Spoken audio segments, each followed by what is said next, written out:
Des réunions sur le puits de la réconciliation. Nous voulons savoir le chemin qu'il a parcouru parce qu'il est un témoin du message temps de la fin depuis le passé de Mukuna jusqu'à ces jours. Ce témoignage nous sera édifiant pour le cœur de Christ. Nous voulons écouter la profondeur du parcours par les pasteurs présents à cette interview.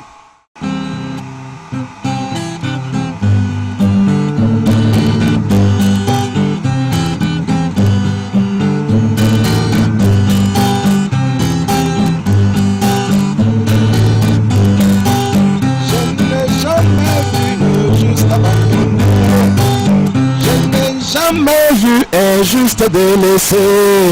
Le Seigneur a dit, je ne t'abandonnerai pas. Le Seigneur a dit, je ne te délaisserai pas.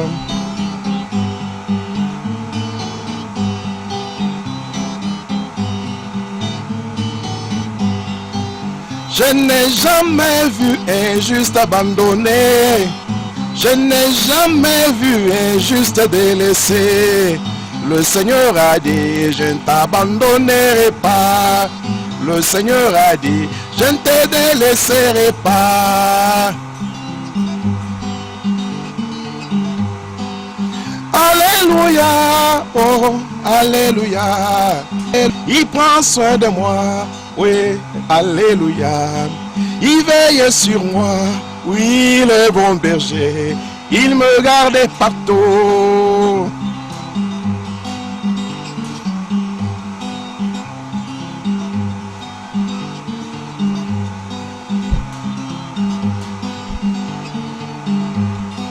Soyez en paix, vous les élus du Seigneur. Ne vous inquiétez pas des choses du monde. Le Seigneur connaît nos cœurs, nos besoins. Oui, cherchons d'abord le royaume des cieux. Et toutes les choses nous seront données dessus. Alléluia, oh, alléluia. Alléluia, oh, gloire à Jésus, oui, alléluia. Il prend soin de moi, oui, alléluia. Il veille sur moi, oui, le bon berger. Il me garde partout.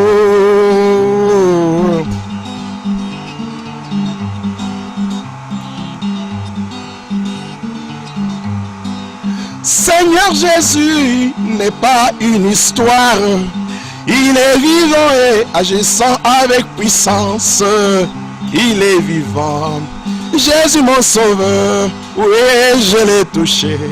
Il a changé ma vie. Seigneur Jésus n'est pas une légende. Le Dieu vivant et agissant avec puissance. Il est vivant. Jésus mon sauveur, oui, je l'ai touché. Il a changé ma vie. Alléluia, oh, alléluia. Alléluia, oh, gloire à Jésus. Alléluia. Il prend soin de moi, oui, alléluia. Il veille sur moi, oui, le bon berger.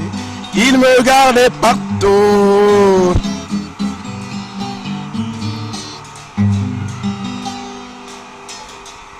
Merci. Vous avez la parole, pasteur, parce que nous voulons connaître les parcours du message temps de la fin. Tu es un témoin oculaire. Ton témoignage est vrai. depuis Mukuna jusqu'à ces jours, les difficultés. Et quel est l'aperçu général du message de la fin depuis Mukuna jusqu'à aujourd'hui? Merci beaucoup, pasteur Jean-Baptiste. Si je peux juste vous bénir, d'abord pour commencer en portugais, parce que nous sommes dans un pays portugais. Que Deus nos abençoe muito, meu pasteur. Muito obrigado. Merci beaucoup pour m'avoir accordé la parole et d'abord pour la question posée. C'est vrai, le message du temps de la fin a du chemin et a connu pas mal de problèmes, de difficultés. C'est vrai. Personnellement, je suis dans ce message depuis un temps relativement long, un long moment. On a traversé des périodes, des conflits, des querelles, des haines, d'amertume, et sans oublier de bonheur surtout. Nous ne pouvons pas aussi oublier le bienfait. Parce que si nous sommes dans ce message, si aujourd'hui on est ce qu'on est, c'est grâce au message du temps de la fin. Dans ce message, ça fait un temps depuis que je suis là. J'ai trouvé aussi des gens qui m'ont précédé, qui aujourd'hui ne sont plus, parce que Dieu les a retirés, pour montrer que nul n'est éternel sur cette terre. Nous sommes venus, un jour nous partirons aussi. Maintenant, l'important, c'est quoi? C'est de savoir quelles sont les empreintes que nous avons laissées ou que nous laisserons pour les autres qui viendront aussi après. C'est ça l'important. C'est pourquoi j'ai dit d'abord au pasteur Jean-Baptiste que Dieu vous bénisse beaucoup pour cette occasion, pour cette opportunité qui pourrait aussi faire du bien à un frère, à une sœur, à un papa, à une maman, à un ami, un collègue, à une église, pourquoi pas. Parce que les hommes sont en train de disparaître un à un. Mais ceci, nous osons croire que c'est quelque chose qui restera aider aussi les autres. Mon parcours à moi personnellement dans le message. Le pasteur Mukuna, c'était un hasard, une prédestination, ou comment vous êtes trouvé là-bas? Oui, je suis arrivé dans ce message, je me suis retrouvé chez pasteur Mukuna, dans son église à l'époque qu'on appelait Zoé Tabernacle. C'était là le nom du tabernacle où le pasteur Mukuna évoluait.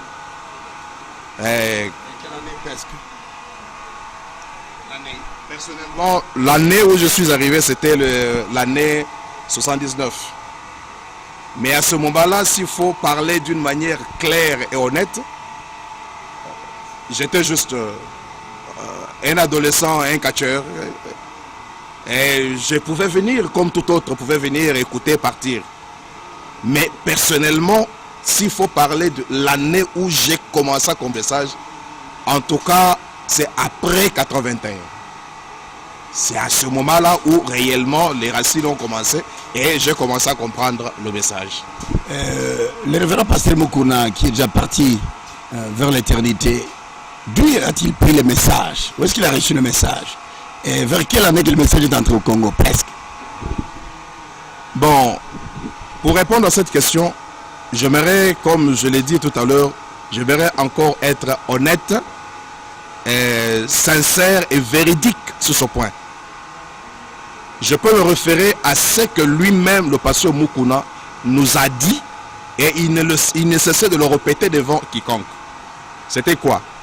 Il était dans une église pentecôtiste qu'on appelait Nzambe Malam. Et c'est dans cette église où il était pasteur qu'il croisera une brochure de prédication de frère Branham, éditée à l'époque par le frère Alexis Barlier de la Suisse.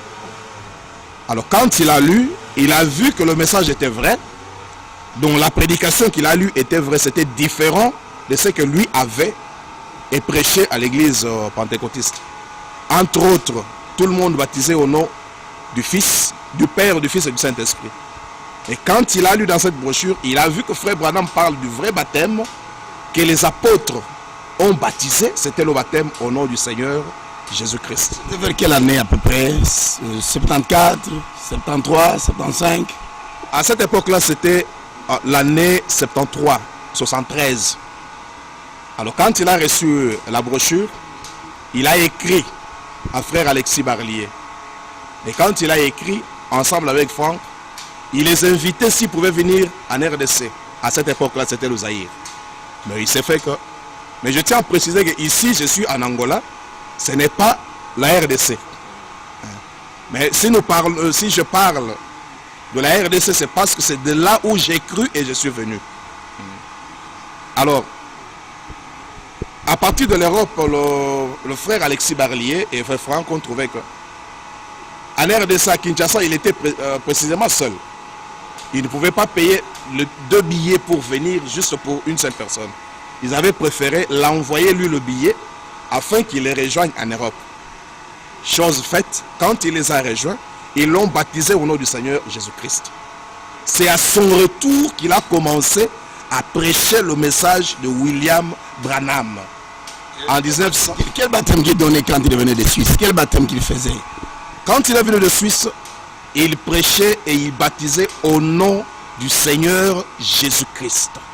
C'est ça le baptême avec lequel il a commencé. Il croyait véritablement à ce baptême-là. Il croyait de tout son cœur. Il croyait à ce baptême. À ce moment-là, jusqu'à un certain détail, il croyait tout. Et il croyait ce baptême de tout son cœur. Avant, bien sûr, qu'il y ait eu un changement qui est intervenu plus tard, comme je vais l'expliquer dans quelques minutes qui vont suivre, bien sûr avec une question que vous pourrez poser relativement à cela. Peut-être on peut entrer dedans. Exactement. Qu'est-ce qui a fait ce changement brusque du baptême au nom du Seigneur Jésus-Christ? Et Mukuna a maintenant commencé à baptiser au nom de Branham. Et il disait que Branham était Dieu. Qu'est-ce qui a fait cela? Bon, maintenant pour donner la précision, voici ce qui s'est passé. Ce que je vais dire, c'est une chose que moi-même j'ai vécue. J'aimerais parler de moi-même, plutôt de faire intervenir d'autres personnes qui ne sont pas ici et que je ne connais pas. Le pasteur Mukuna Chipuya Wakazadi, tel était son nom, comme on l'appelait aussi Toutou Martin. Qu'est-ce qui s'est passé? Il a prêché le baptême au nom du Seigneur Jésus-Christ et la divinité de Jésus-Christ jusqu'en 1982. Maintenant, suite au passage de pasteur Périchou et pasteur Jasson, qui lors de leur passage ont prêché les promesses de l'heure. Les promesses que Dieu a accomplies aujourd'hui. Ils ont prêché entre autres Apocalypse 10. Ils ont démontré les 7 tonnerres qui sont révélés. Or, à cette époque-là, on ne connaissait même pas qu'il y a les tonnerres. Les tonnerres existaient, c'était quoi? Ils ont parlé de 7 tonnerres. Ils ont parlé du Fils de l'homme. Ils ont parlé de la pierre de fête. Ils ont parlé de beaucoup de merveilles. La pluie de l'arrière-saison, pour ainsi dire. C'est à leur retour. Qu'est-ce qui s'est passé? Parce qu'ils ont parlé aussi du nom nouveau. Et quand ils ont parlé du nom nouveau, qui est révélé dans les tonnerres, ils n'ont pas dit les choses que nous sommes restés déduire. Non. Ils ont montré que le nouveau nom, c'est une nouvelle nature. Cela veut dire la parole de Dieu, quand vous la recevez, elle crée en vous une nature. Alors c'est là, dans ce stade, où les frères s'étaient arrêtés. Maintenant, quand ils sont partis, il faut préciser un autre détail. Il y avait un conflit inter-église. Parce qu'il y avait une église qui avait quitté cette assemblée de Mukuna. Donc les frères qui ont quitté, qui sont allés former une autre église. Si je peux taire ce nom, parce que c'est l'interview, qu'est-ce qui s'est passé? Les frères sont allés former leur église là-bas. Et quand les frères dont j'ai cité tout à l'heure, les expatriés sont arrivés, ils ont prêché au groupe qui était resté avec pasteur Mukuna.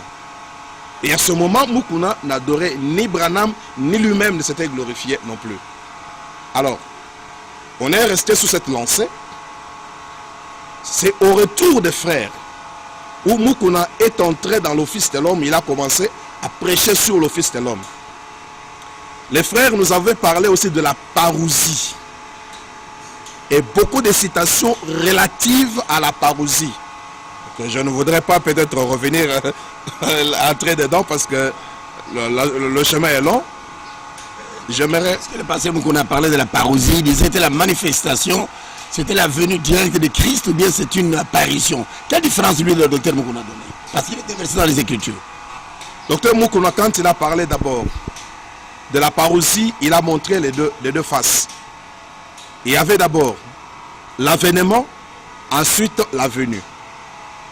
Quand il a parlé de l'avènement, si on peut définir l'avènement, c'est quoi? C'est comme si il y a un événement important qui arrive, qui va amener l'accession au trône quelconque.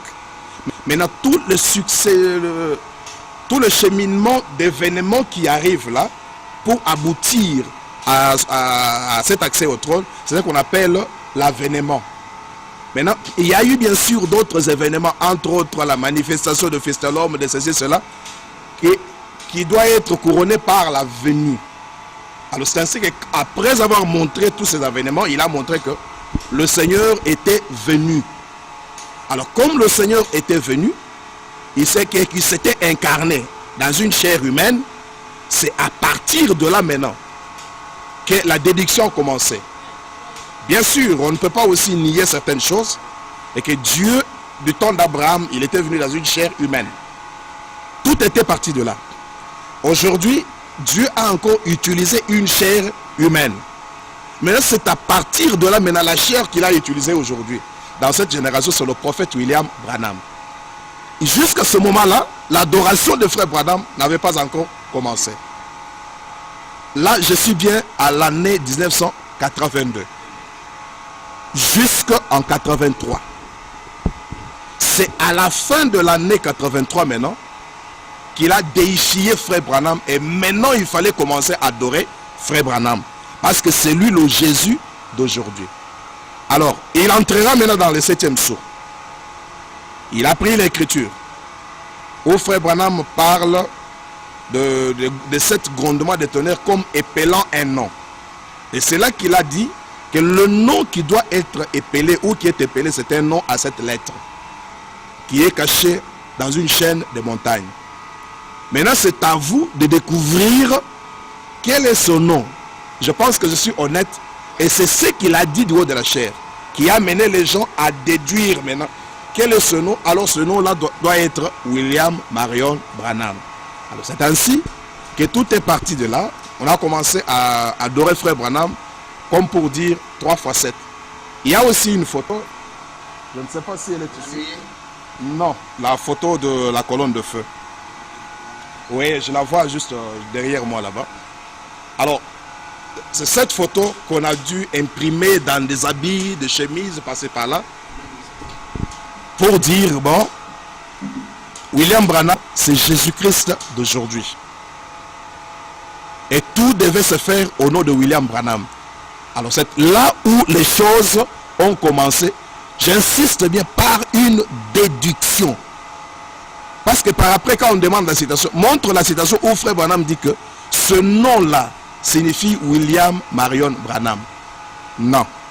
Il n'y avait pas de citation donnée, si ce n'est une explication intellectuelle. Parce que ne vous en faites pas. Le pasteur Mouk, on a été très éloquent. Et ça, il était docteur. Hein? Ah, bien sûr. Il connaissait les Écritures. Hein? Bien sûr. À profondeur. Hein? Un homme très versé dans les Écritures. Mais si vous parlez avec lui, ah oui, c'est ça la photo dont j'ai parlé tout à l'heure. Alors c'est cette photo, si vous regardez au-dessus, il y a une lumière. Et c'est cette lumière qui est l'ange de l'Éternel, la colonne de feu. C'est prouvé même par le FBI. Toutes ces photos, ce n'est pas que je fais la publicité de William Branham. Ce n'est pas moi qui le fais parce que Dieu a obligé la science à le rendre témoignage. Et la science a même dit que c'est la première fois qu'un être surnaturel ait été photographié avec un mortel. Maintenant, c'est cette photo qu'on avait imprimée dans des chemises, dans des pantalons, comme pour dire que William Branham égale Jésus-Christ d'aujourd'hui. C'est ce qui s'est passé du temps de Frère Mukuna, disons vers la fin de l'année 80. Où est-ce qu'il faut de l'argent? Il faut de l'argent pour imprimer dans des usines textiles à Kinshasa. Où est-ce qu'il faut de l'argent? Oh, mais ce qui est vrai à dire, d'abord il travaillait, il y avait des gens qui étaient comme des sponsors qui soutenaient cette œuvre-là. Un autre détail à signaler que il avait aussi l'argent.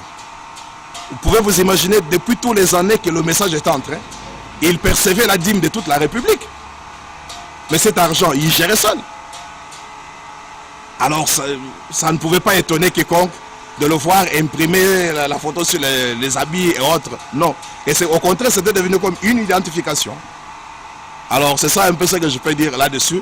Et les gens sont cantonnés là jusqu'en 87. Et des gens à ce temps-là qui ont cru à ce qu'il enseignait là, jusqu'à aujourd'hui. C'est seulement cette entrée dans les gens. Ça opère. Oui. Oui, Frère Branham dit que même le maire de la ville, s'il vient ici, il aura toujours un groupe derrière lui qui va croire. Alors, le pasteur Mukuna avait bel et bien les gens derrière lui qui le croyaient. Même moi qui vous parle, je suis partisan, je suis l'un des anciens partisans parce que je suis resté au pied de Mukuna. J'étais avec lui. J'adorais aussi Frère Branham, je ne vais pas le nier. Ce sont des choses qu'on a faites. Et à ce temps-là, où se trouvait le pasteur Kalumbu, Landu, Ngoma, Mbombo, Dioka, Nyanga, Asoba, Ndunguna, etc. Bon, à ce moment-là, tout le monde avait déjà quitté Mukuna. Ils avaient déjà quitté Mukuna, comme j'ai dit que la division ou la séparation a eu lieu en 81. Exact. Maintenant, c'est à partir de 82 que les frères de la France, des Européens sont arrivés, ils ont prêché. Et ce que j'ai dit, c'est juste après leur passage que nous avons basculé dans l'adoration de Frère Branham. Pendant ce temps, les frères que vous avez cités tout à l'heure étaient déjà à Rigini, où ils évoluaient. Et là, jusqu'à l'année 84, où moi qui parle, j'étais encore là. Et c'est cette année où j'ai dû quitter Mukuna, où j'ai dû quitter l'adoration aussi de Frère Branham en 84. Pourquoi? C'est une révélation spirituelle que vous avez reçue individuelle, d'abandonner votre père dans la foi, brusquement, ni trompette, ni tambour battant, tu pars directement. Qu'est-ce qui s'est passé? Pourquoi tu l'as abandonné? Merci beaucoup. Pour commencer, j'aimerais signaler que le salut étant individuel, vous ne pouvez pas permettre à n'importe qui de jouer avec votre âme ni votre salut. Pourquoi je le dis? Si j'ai quitté Mukuna, je ne l'avais pas quitté pour le plaisir de quitter. C'est parce que quand j'ai cru, je n'ai pas cru à Mukuna, j'ai cru au message. Maintenant, le message, ce qu'il me dit, c'est ce que je dois faire. Et donc, c'est que ma pensée ou l'opinion d'une tierce personne ne peut faire ou me dicter à faire. Maintenant, ça fait que le pasteur Mukuna, comme on était resté un petit groupe, il nous avait distribué les brochures qui venaient de pasteur Harold d'Edmonton. Il nous a distribué le lieu d'adoration. Ensuite, il y avait l'exposé de cet âge de l'église. Alors, comme on disait que à chaque changement de la dispensation, il faut s'identifier car tout changeait. C'est la doctrine principale qui était prêchée à Zoé Tabernacle. Zoé Tabernacle dont je parle, je ne parle pas de Zoé Tabernacle de pasteur Kayumbi. Non, je parle de Zoé Tabernacle de Kilangwe qui était sur Lombo, l'avenue Lombo à Lemba Foire. Je connais ça. Ok. Maintenant, d'abord c'est à Lemba Foire où tout le groupe était. Quand les gens ont quitté, nous nous sommes repliés à Kilangwe où on était avant. Maintenant, c'est là où, quand j'ai lu dans l'exposé, le frère Branham dit, comme il est le prophète de l'âge, il dit, ainsi dit le Seigneur, le baptême au nom de Jésus-Christ ne changera pas jusqu'à ce que le dernier élu soit scellé. J'ai mis ça de côté. J'ai pris le lieu d'adoration que j'ai commencé à méditer et lire. Dans le lieu d'adoration, frère Branham dit que si vous êtes baptisé d'une autre manière que du baptême chrétien au nom de Jésus-Christ, alors vous avez reçu un baptême adultère qui ne se trouve pas dans la Bible. Ce sont les deux mots, les deux phrases qui nous ont frappé, c'était fini. Exact. Mais c'est juste après ça si je peux être sincère encore et honnête, j'avais pris d'abord 2 semaines de rétrospective où je disais, durant ces 2 semaines, je vais corriger ma vie. S'il y a des erreurs, comme ça ne manque pas dans la vie chrétienne, dans la vie des mortels ou de quiconque, je dois réparer. Et dès que je termine, dans 2 semaines, alors je dois entrer dans l'eau pour être baptisé au nom de William Branham pour m'identifier à lui. Alors c'est pendant ces 2 semaines-là où je suis tombé sur les 2 citations.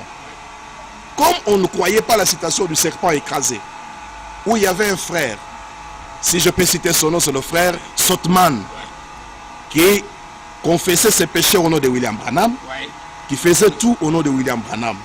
Et Branham, quand il a attaqué dans cette brochure-là, il n'a pas cité son nom. Il a gardé son nom. Alors il a dit que c'est un mensonge horrible du diable et impie. Avec ça, vous ferez fuir n'importe qui du champ d'émission. Alors nous, chez nous, on ne croyait pas ça. On disait que frère Branham s'humiliait. Alors c'est pourquoi il ne pouvait pas accepter l'adoration. Autre élément clé était que le testament n'entre en vigueur qu'après la mort du testateur. Ce frère-là avait commis une erreur d'adorer frère Branham de son vivant, parce qu'il fallait que frère Branham meure, quitte la scène pour qu'on l'adore. Alors il avait commis une erreur. Et c'est là où moi, je n'étais pas tout à fait d'accord avec eux, parce qu'ils disaient que quand vous voyez la plénitude de la divinité, vous devez adorer. Comme la colonne de feu qui est la plénitude étant Branham, vous devez adorer Branham. C'est comme ça qu'ils disaient. Alors, moi j'ai rétorqué, j'ai dit ceci au pasteur Mukuna, parce que je suis allé le voir. J'ai dit, mais si et seulement si on doit adorer à cause de la plénitude, on devrait aussi adorer Marie. Parce que Marie avait aussi la plénitude en elle. Raison pour laquelle, quand elle est allée devant Élisabeth, elle a prononcé le nom de Jésus, et cela a donné la vie au petit Jean qui était mort dans le sein de sa mère. Alors on doit aussi adorer Marie. Il n'y a aucune raison pour que vous ne puissiez pas aussi adorer Marie. Et maintenant j'ai ajouté, j'ai dit, bon écoutez, si je peux prendre votre logique, que le c'est déjà la citation, mieux que moi. J'ai sorti la deuxième du lieu d'adoration, il a crié, il a dit incrédule. Il a dit que j'étais incrédule, on ne croit pas. Je ne croyais pas, selon ce qu'il a dit quand il a utilisé le terme. Maintenant ça fait que, il a dit, attrapez-moi ce démon, il faut le fouetter. Oui, parce qu'évidemment, il y avait des chérubins, il y avait des gens qui fouettaient les gens ces temps-là. Il était entouré de chérubins, il semblerait des gens qui fouettaient sans pitié. Bien entendu. Bien entendu. Comme il disait d'abord qu'un démon, il faut le fouetter. Mais un démon, il suffit que tu sois identifié que tu as un démon, on va vous étaler et tu reçois des chicottes à mort. 40 fouets, presque comme le colonial belge, 40 mais plus de 40. Autant qu'on décidera. Autant qu'on décidera. Alors c'était ça. Alors pour aller un peu plus vite, qu'est-ce qui est arrivé avec le pasteur Mukuna? Après ça, il a crié, il a dit, attrapez-moi ce démon, il faut qu'on le fouette.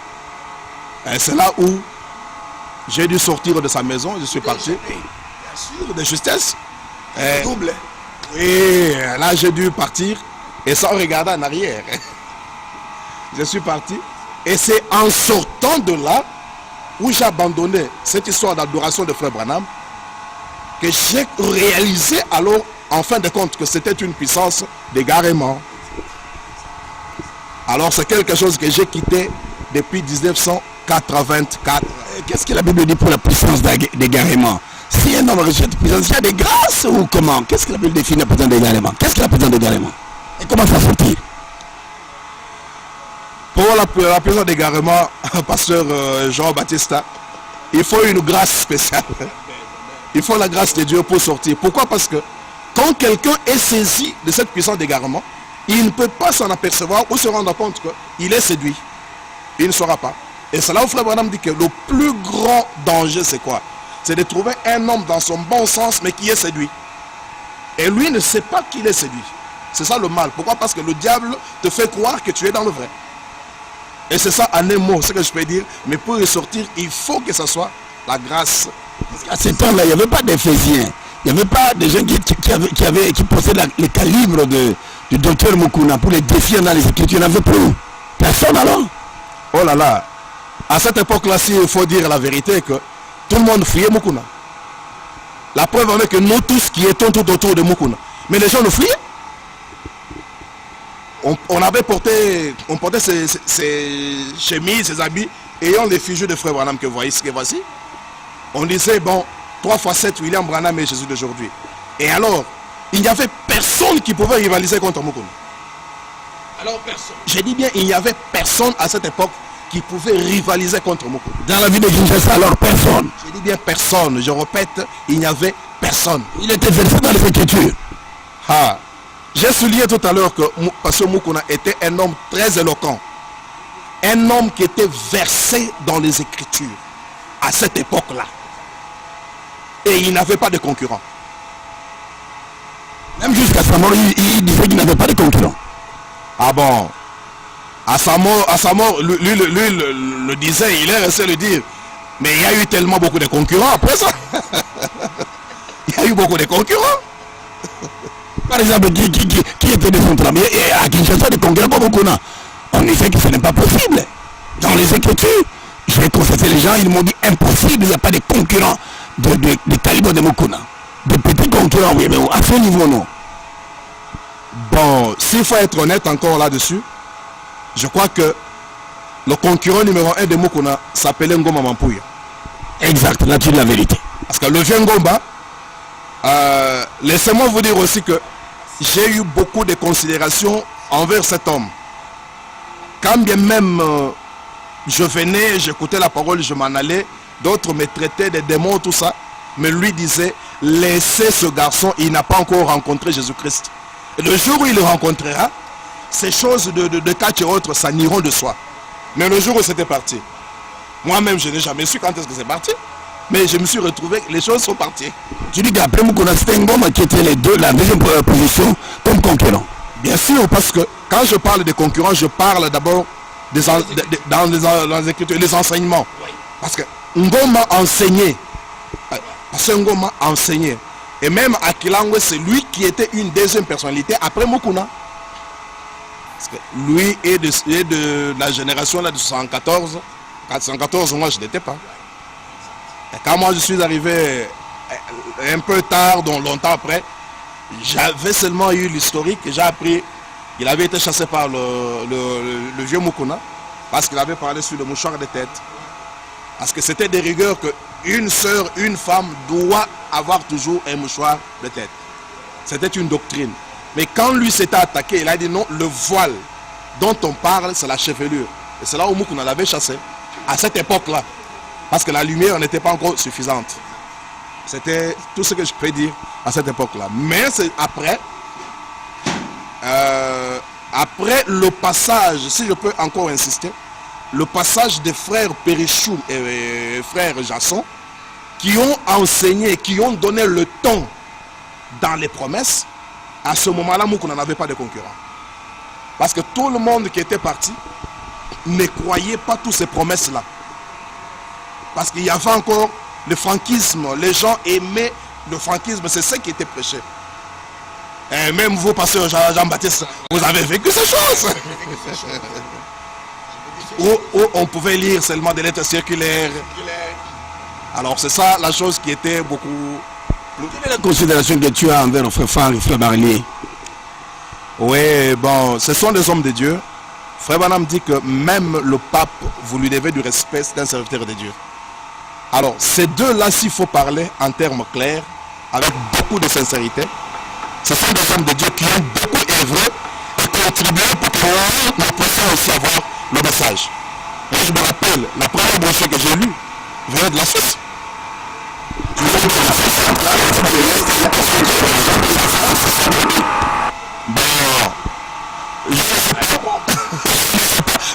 Mais à l'époque, s'il faut parler de la RDC, oui, c'est eux qui ont beaucoup plus évangélisé, qui ont fait que même moi, que je puisse croire, beaucoup d'autres ont cru avant moi par des brochures, et après, tout le monde c'était ça. Parce que ces gens-là ont beaucoup travaillé pour le Seigneur. Bien que il y avait d'abord les lettres circulaires dont on parle et les prédications de Frère Branham. On ne savait pas tellement lequel était vrai parce que ce qu'on rencontrait soit dans les brochures de Frère Branham était différent de ce qu'on rencontrait dans les lettres circulaires. Mais comme il n'y avait pas assez de lumière, les gens marchaient comme ça. Qu'est-ce qui a fait que Ngoma n'a pas pu avoir l'opportunité, parce qu'il était comme la deuxième personnalité après le départ de Mukuna, pour diriger, parce qu'il était un bon enseignant. Qu'est-ce qui a fait qu'il se déroute? Se dérouter, je ne sais pas ce qui s'est passé, mais est-il que le pasteur Ngoma, tous quand ils ont quitté Mukuna, ils sont allés pour démarrer une autre église qui est actuellement 6 sur 206 avenue de l'université. Quand ils sont partis, évidemment, bon, ce que je vais dire, que mon ami Brockham me pardonne, c'est pas mal, comme il a toujours dit aussi. C'est lui-même que le vieux Barouti, que je cite par respect, c'est un homme de Dieu qui a beaucoup travaillé aussi pour la cause de cet évangile. Ça, il faut le dire. C'est lui qu'ils avaient beaucoup utilisé, c'était Brockham, qui est allé aussi et à parler aux frères de maison en maison, passer par là pour que les gens ne se réunissent plus à Lemba, mais au contraire, tout le monde est allé un dimanche à Itaga, à la commune de Kinshasa. C'est là où il y a eu leur première réunion. Et à Lemba, quand on est resté, bon, il n'y avait pas un grand monde. Après culte, Mukuna est allé pour se rendre compte pourquoi les gens ne sont pas venus. Et c'est là où il a trouvé, à Kinshasa, c'est pasteur Barouti qui prêchait. Il a trouvé là-bas. Mais le pasteur Ngoma, d'abord c'était un homme qui n'aimait pas des conflits. Un homme paisible. Oui. Honnête. Très honnête même s'il faut utiliser le terme. Tout ça a caractérisé la vie de Ngoma Mampouy. Maintenant, il prêchait même quand ils étaient tous ensemble avec le pasteur Kabasele, Kanda Kazadi, Nyanga, le pasteur Barouti Asoba. Tout ce monde-là, tout ce monde ont travaillé pour l'édification du corps de Christ. Tous évoluaient ensemble, mais chez Mukuna, il reconnaissait toujours comme étant le numéro 1, pasteur Ngoma, ensuite pasteur Barouti. Il disait que ce sont les deux là, comme on aimait appeler cette assemblée-là la dénomination, parce que tous ceux qui étaient restés chez Mukuna les traitaient des polygames et de la dénomination.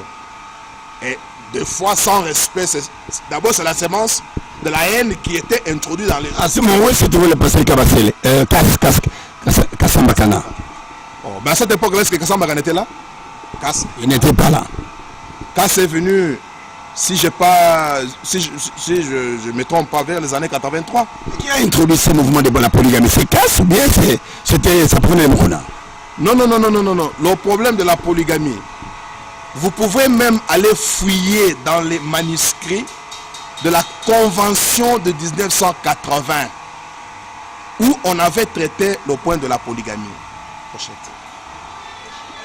Alors, pendant que pasteur Ewald Frank prêchait, qu'est-ce qu'il y a eu? Il a parlé sur la polygamie. Et quand il a parlé sur la polygamie, il a montré que nous sommes sous la deuxième alliance où, bon, où la monogamie n'existe plus.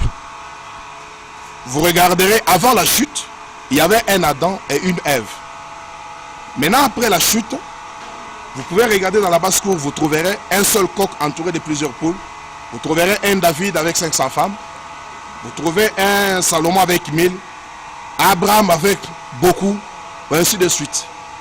Et Ewald Frank qui a introduit cette doctrine-là. Ewald Frank a parlé de ça tout en disant, en posant la question, est-ce que frère Alexis Barlier ne vous a pas encore envoyé mariage et divorce ici? Mariage et divorce, c'est la prédication de frère Branham. Mais la manière dont il avait présenté, c'était comme si William Branham a prêché la polygamie. Alors c'est pourquoi il a dit, attendez jusqu'au jour où on vous enverra cette prédication. Mais quand la prédication est venue, on a lu, on a trouvé que Branham n'a pas prêché la polygamie. Mais qu'est-ce qu'il a fait? Il a juste prêché la parole telle qu'elle était, il a montré comment la polygamie s'était infiltrée. Alors, c'est à partir de là que cette doctrine a pris des racines, et ceux qui avaient le désir d'ajouter autant de femmes ont saisi leur opportunité.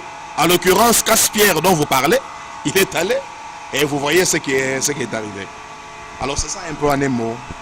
Mais bon, cette semence-là qui a été implantée par Mukuna de l'adoration de Branham, qu'est-ce que vous en dites? Parce que c'est une semence qui va jusqu'à aujourd'hui. En Angola, c'est pire qu'à jamais. Qu'est-ce que vous en pensez? Cette semence qui a été introduite et plantée dans les gens mérite d'être déracinée.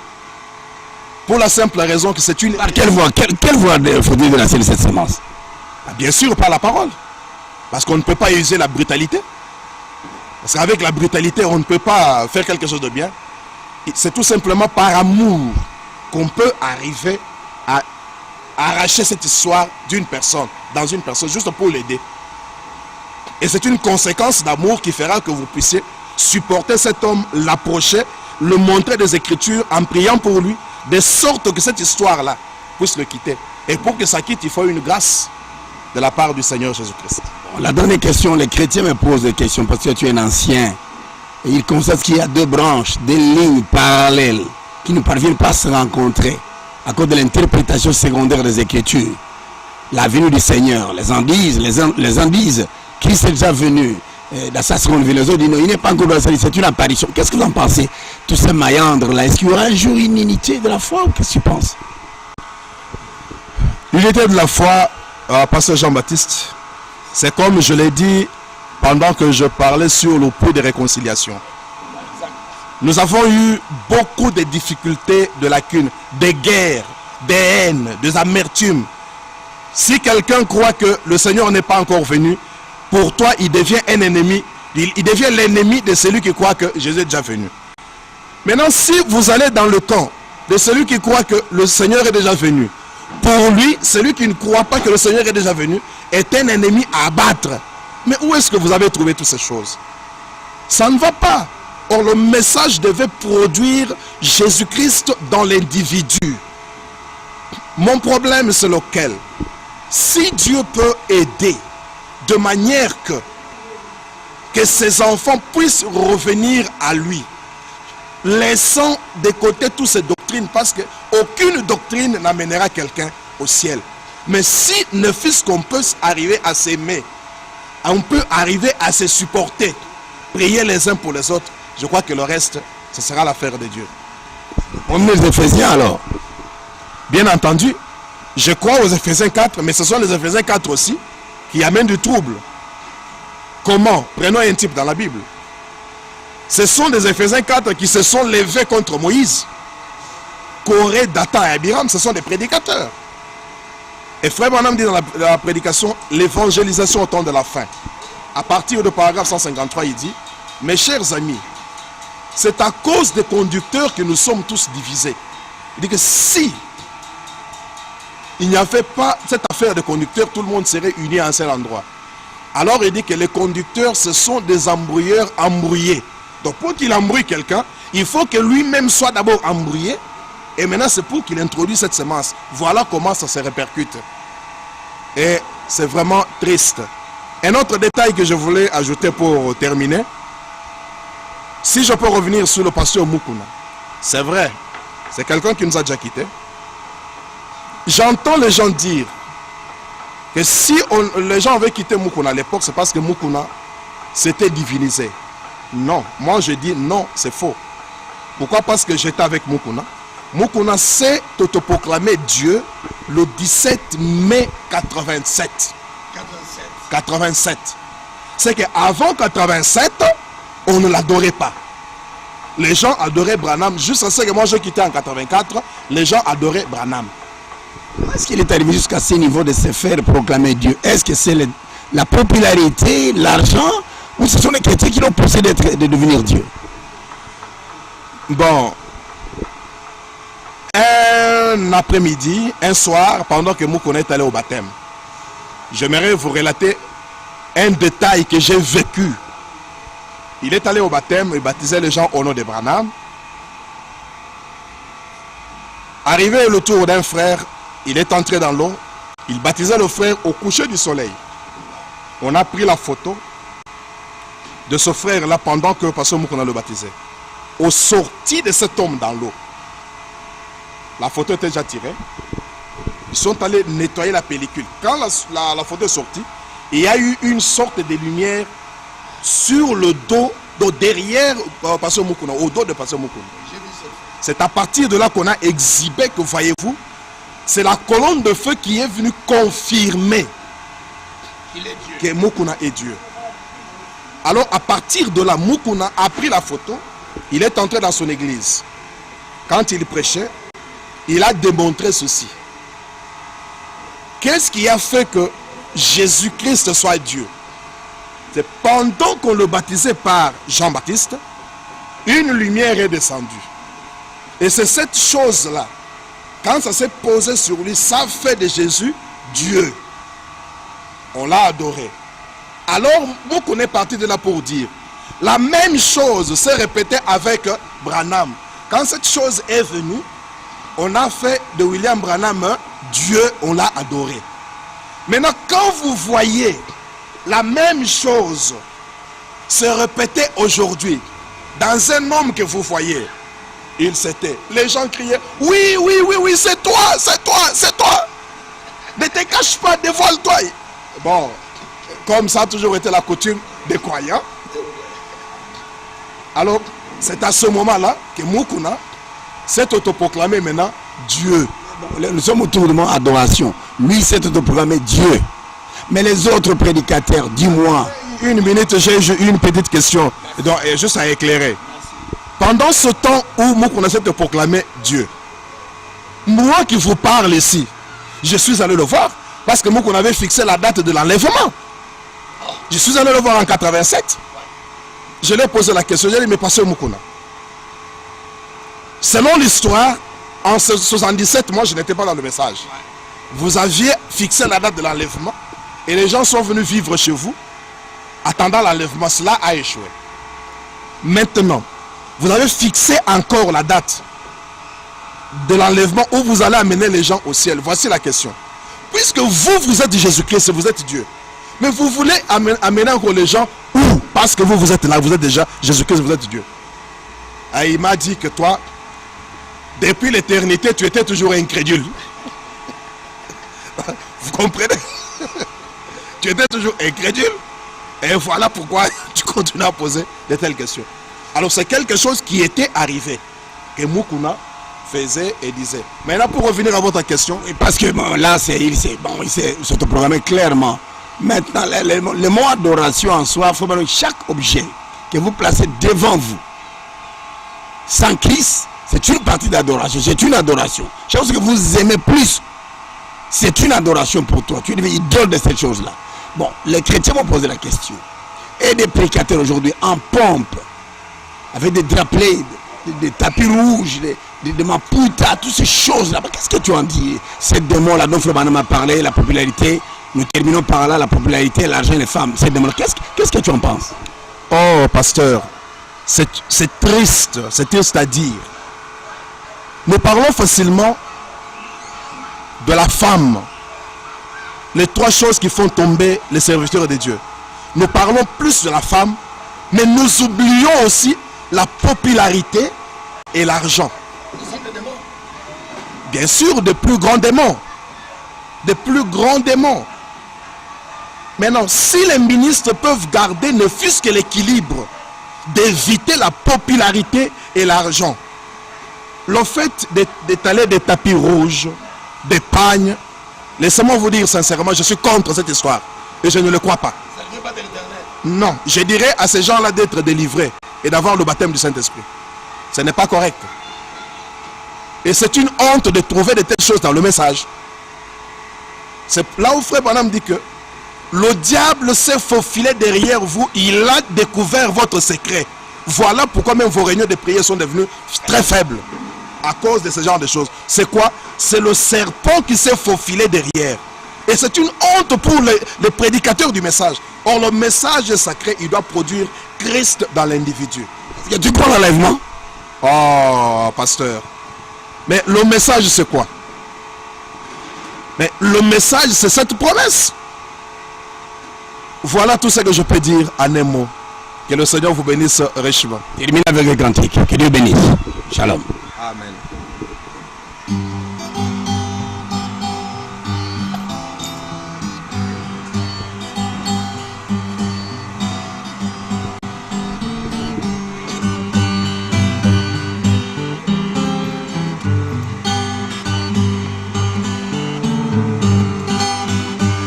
Najali mopaya na mokele oyo mboka nanga ya seko ezali na lola mokolo mosusu na kozonga nanga na kokende nanga iseko na mipesi na yo nkolo nanga yeso lisalisi nanga ye ute paye na yo miso na ngai nyonso ekotala se yo Yesu mobekese nanga natamboli solo na mokele oyo natamboli solo na mangomba nyonso nazuweketa te oyo akobekisanga bobele Yesu nkolo nanga na mipesi na yo nkolo nanga Yesu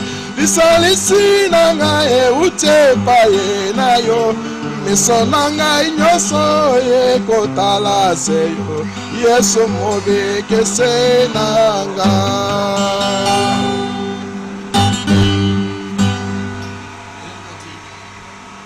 D'accord. Et quand tu seras né de nouveau, tu auras la foi de Jésus-Christ. Nous allons se fonder, marquer la foi et va plus loin. Et quand tu seras né de nouveau, tu auras la foi de Jésus-Christ. Nous allons se fonder, marquer la foi et va plus loin. Et quand tu auras posé ce fondement, ne t'arrête pas, continue ta construction. Ajoute à ta foi la vertu de Jésus et va plus loin. Et quand tu auras ajouté à ta foi la vertu que Jésus te donnera, ajoute alors la connaissance et va plus loin. Et quand tu auras ajouté à ta foi la vertu que Jésus t'aura donnée, ajoute alors la connaissance et va plus loin. Et quand tu auras possédé la connaissance qui te fera juger tout par la parole, ajoute alors la tempérance et va plus loin. Et quand tu auras possédé la connaissance qui te fera juger tout par la parole, ajoute alors la tempérance et va plus loin. Et quand tu auras cette maîtrise de soi, celle qui est produite par la vraie foi, ajoute la piété qui est la sainteté et va plus loin. Et quand tu auras foi, vertu et connaissance, tempérance et la piété, mais alors l'amour fraternel, c'est là le chemin. Et quand tu auras foi, vertu et connaissance, tempérance, patience et piété, mais alors l'amour fraternel, c'est là le chemin. Et quand tu auras possédé toutes ces vertus, tu ne seras plus oisif ni stérile. Pour la connaissance de notre Seigneur Jésus-Christ, n'ajoute rien avant d'être né de nouveau, car cela ne marchera pas par toi-même, mais c'est de Dieu que cela doit venir. Oui, c'est vrai, c'est lui qui t'a appelé et fidèle, c'est lui-même qui te rendra parfait. Il t'a prédestiné à être à l'image de Jésus-Christ. C'est lui qui t'a appelé fidèle, c'est lui-même qui te rendra parfait. Il t'a prédestiné à dominer la terre, le roi de la terre.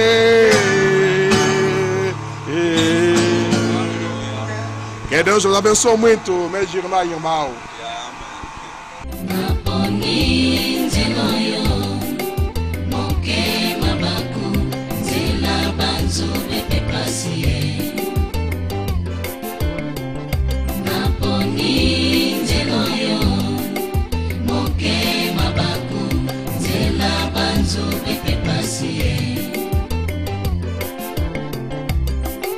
Mingi na nzelo yo basila kokufa, mingi onzela basila kokufa, nasuka lobi kwejalie,